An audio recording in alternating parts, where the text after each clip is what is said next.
চ্যানেলের পক্ষ থেকে সবাইকে নমস্কার। মথুরা বৃন্দাবন থেকে ভুলেও আনবেন না এই জিনিসগুলি। ভোগ করতে হবে ভয়ঙ্কর নরক যন্ত্রণা। আসুন জেনে নেওয়া যাক ভিডিওটির মাধ্যমে। রাধাকৃষ্ণের ভক্তরা মথুরা বৃন্দাবন ঘুরতে গিয়েন, তারাও কৃষ্ণময় হয়ে ওঠেন। এই স্থানে দুটি কৃষ্ণের জীবনের অপরিসীম গুরুত্ব বহন করে। এখানে জন্ম ছিলেন কৃষ্ণ এবং এখানে কৃষ্ণ নানা লীলা করেছিলেন। মথুরা বৃন্দাবনে কৃষ্ণের বিভিন্ন স্বরূপের দর্শন করা যায়। এখানে এলে বাকে বিহারী মন্দির, প্রেম মন্দিরে দর্শন করতে যান অনেকে, কিন্তু এর পাশাপাশি গিরিরাজ অর্থাৎ গোবর্ধন পর্বতের দর্শন করা বাঞ্ছনীয়।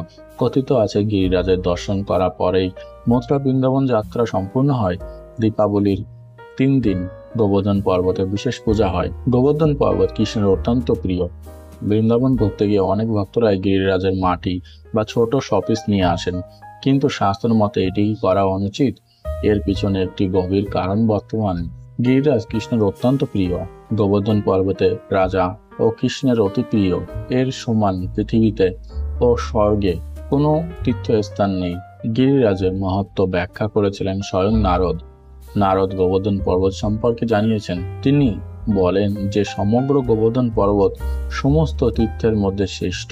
বৃন্দাবন সাক্ষাৎ অর্থাৎ গোলক ও গোবর্ধন তার মুকুট।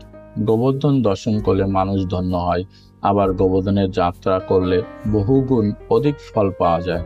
আবার কোনো ব্যক্তি গোবর্ধনের পুচ্ছকুণ্ডে স্নান করলে বহু যজ্ঞের সমান পুণ্যফল লাভ করতে পারেন। আবার গিরিরাজ খণ্ডের দশম অধ্যায় অনুযায়ী যে ব্যক্তি গোবর্ধনে আয়োজিত যজ্ঞে উত্তম দক্ষিণা দেন, তারা স্বর্গলোকের মস্তকে পা রেখে বিষ্ণুর ধামে পৌঁছে যান। গিরিরাজ বাড়িতে আনা উচিত কি না? গিরিরাজ খণ্ডে উল্লেখিত রয়েছে যে গিরিরাজ গোবর্ধনের শিলাখণ্ড বা মাটি বাড়িতে আনা উচিত নয়। গিরিরাজ বৃন্দাবনের মুকুট। গোবর্ধন ছাড়া রাধারানী থাকতে পারেন না। পুরাণে উল্লেখ পাওয়া যায় যে মর্তে জন্মগ্রহণের আগে রাধাকৃষ্ণের কাছে এমন কোনো স্থানের ইচ্ছা প্রকাশ করেন যেখানে শান্তি বাস করে এবং যেখানে তিনি একান্ত হ্রাস করতে পারেন। এরপর কৃষ্ণ নিজের হৃদয়ে দেখেন এবং সেখান থেকে এক তীব্র রশ্মিপুঞ্জ নির্গত হয়। সেইটি গোবর্ধন পর্বত আকার নেয়। এই পর্বত মনোরম ও সুন্দর। এর কিছু সময় পর কৃষ্ণ মর্তে অবতরণের জন্য প্রস্তুত হলেন। তিনি রাধাকে নিজের সঙ্গে আসতে বলেন। তখন রাধারানী কৃষ্ণকে বলেন যে বৃন্দাবন, যমুনা ও গোবর্ধন ছাড়া তিনি কিভাবে থাকবেন। এরপর কৃষ্ণ 64 ক্রোশে ছড়িয়ে থাকা ব্রিজমণ্ডলকে মর্তে পাঠান।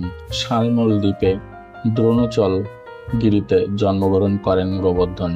গর্গ সংহিতা অনুযায়ী গিরিরাজকে 64 ক্রোশের বাইরে নিয়ে যাওয়া উচিত নয়। মনে করা হয় এমন করলে ব্যক্তির ঘোর অনিষ্ট হয়। কৃষ্ণ স্বয়ং গিরিরাজের পূজা করার কথা বলেন। পর্বতের কোনো অংশের পুজো করা সম্ভব না হলে গরুর গোবর দিয়ে গোবর্ধন বানিয়ে তা পুজো করা উচিত। আবার যারা গিরিরাজের শিলাখণ্ড নিয়ে যেতে ইচ্ছুক, তাদের এই বিনিময়ে সোনা নিবেদন করতে হবে, না হলে ভয়ঙ্কর নরক ভোগ করতে হবে। দেখা যাবে না গোবর্ধন।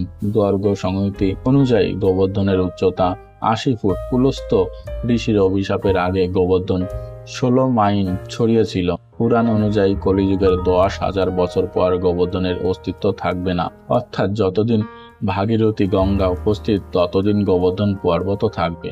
আজকের ভিডিওটি এই পর্যন্ত। ভিডিওটি ভালো লাগলে অবশ্যই লাইক, কমেন্ট এবং শেয়ার করুন এবং চ্যানেলটিতে নতুন হয়ে থাকলে সাবস্ক্রাইব করুন এবং নতুন নতুন পৌরাণিক কাহিনী শুনতে আমাদের চ্যানেলের পাশে থাকুন। হরে কৃষ্ণ।